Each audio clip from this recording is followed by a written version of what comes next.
جنت کے پتے۔ اس کی بات پر عائشہ کے تنے ہوئے اعصاب ڈھیلے پڑ گئے۔ ایک بے اختیار سے مسکراہٹ اس کے چہرے پہ بکھر گئی۔ وہ ہولے سے سر جھٹک کر پھول اٹھانے لگی۔ مگر تم نے جھوٹ نہیں چھوڑا نا؟ وعدہ اب نہیں بھولوں گی۔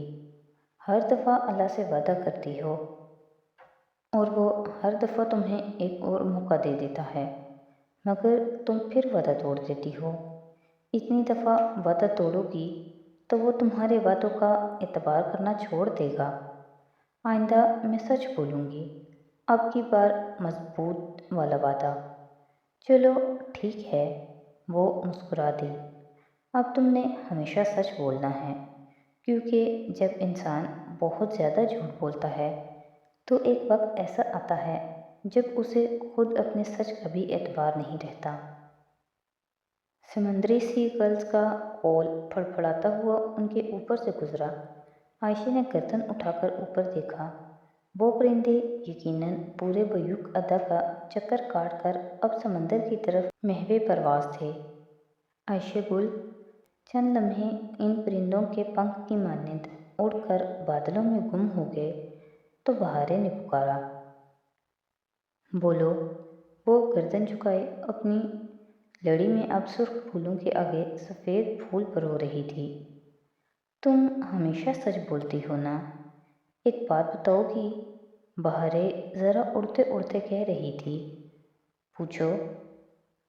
عبداللہ کی بہن کسی کو کہہ رہی تھی کہ بیوقدہ کی پولیس بہت بری ہے، وہ عبد الرحمن پاشا کو کچھ نہیں کہتی، اور یہ کہ وہ جزیرے کا سب سے برا آدمی ہے۔ وہ رک رک کر تذ بذب سے پوچھ رہی تھی۔ عائشہ سانس روکے اسے دیکھ رہی تھی۔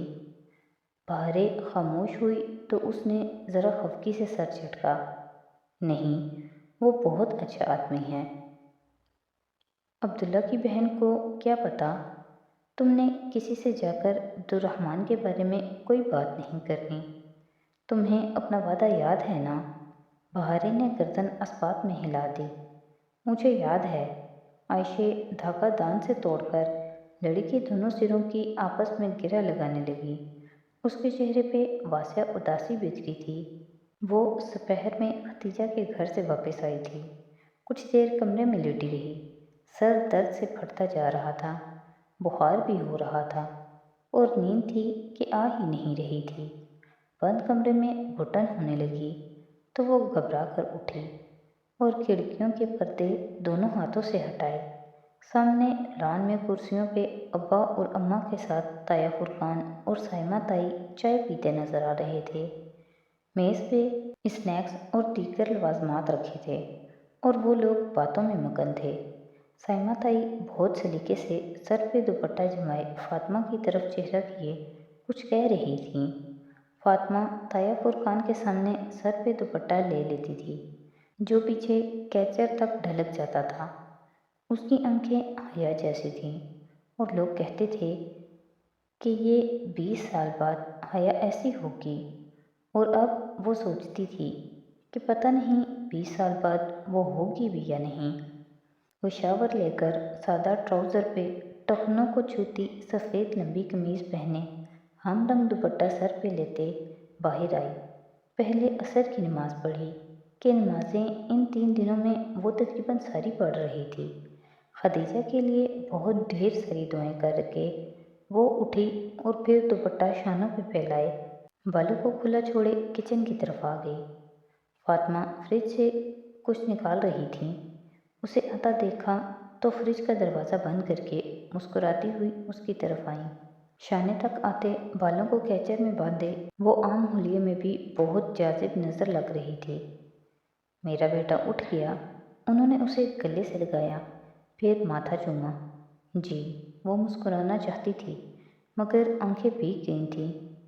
بس صبر کرو، اللہ کی چیز تھی، اللہ نے لے لی۔ صبر اتنا آسان ہوتا تو کوئی دوسرے کو کرنے کو نہ کہتا اماں، ہر شخص خود ہی کر لیتا۔ مگر میں کوشش کروں گی۔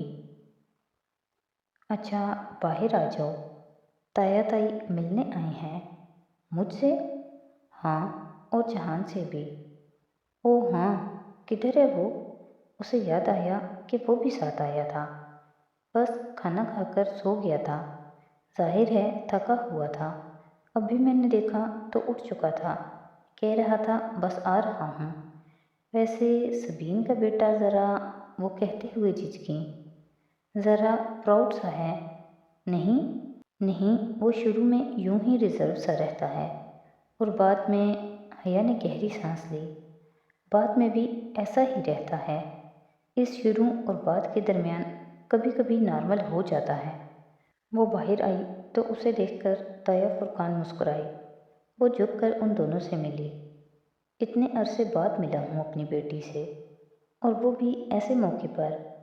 تمہاری دوست کا سن کر بہت افسوس ہوا، اللہ اس کی مغفرت فرمائے۔ آمین۔ وہ سر کے اسپات کے ساتھ تعزیت وصول کرتی کرسی کھینچ کر بیٹھی۔ ہوا کیا تھا اسے؟ سائمہ تائی نے تعصب سے پوچھا۔ Brain haemorrhage. چند لمحے کے لیے ملال زدہ خاموشی چھا گئی، جسے برآمدے کا دروازہ کھلنے کی آواز نے چیرا۔ وہاں سے فاطمہ باہر آئی تھیں، اور ان کے عقب میں جہان بھی تھا۔ اس نے سیاہ ٹراؤزر، جس کے دونوں پہلوؤں پہ لمبی سفید دھاری تھی، کے اوپر آدھے بازوؤں والی سرمئی ٹی شرٹ پہن رکھی تھی۔ آنکھیں خمار آلود تھیں، جیسے ابھی سو کر اٹھا ہو۔ چہرہ اور سامنے کے بال گیلے تھے۔ وہ شاید پانی کے چھینٹے مار کر تولیے سے منہ خشک کیے بغیر ہی باہر آ گیا تھا۔ اسے آتے دیکھ کر سب اس کی طرف متوجہ ہو گئے۔ وہ لان کے دہانے پہ پہنچا تو لمحے بھر کے لیے ذرا تذبذب سے گھاس کو دیکھا، پھر ایک نگاہ سامنے بیٹھے افراد کے قدموں پہ ڈالی جوتوں پہ مقید تھی، پھر ذرا جھجک کر گھاس پہ چلتا ہوا ان تک آیا۔ حیا جانتی تھی کہ وہ کیوں جھجکا ہے۔ ترکی میں گھاس پہ چلنا سخت معیوب سمجھا جاتا تھا، اور موقع ملنے پہ وہ اور ڈی جے اپنی تسکین کے لیے گھاس پہ ضرور جوتوں سے چل کر دیکھتی تھیں۔ شکر ہے تمہاری شکل تو دیکھی ہم نے، اس سے مل کر رسمی انداز میں حال احوال پوچھ کر تایا فرقان نے گھنی مونچھوں تلے مسکراتے ہوئے کہا تھا۔ تھینکس۔ وہ رسماً کبھی نہیں مسکرایا، اور اسی سرد انداز میں کہتا حیا کے مقابل کرسی کھینچ کر بیٹھا۔ وہ یہاں آنے پر قطعاً راضی نہیں تھا۔ وہ جانتی تھی، سبین نے گویا قسم کھا رکھی تھی کہ ہمیں اپنے بیٹے کی شکل نہیں دیکھنے دے گی۔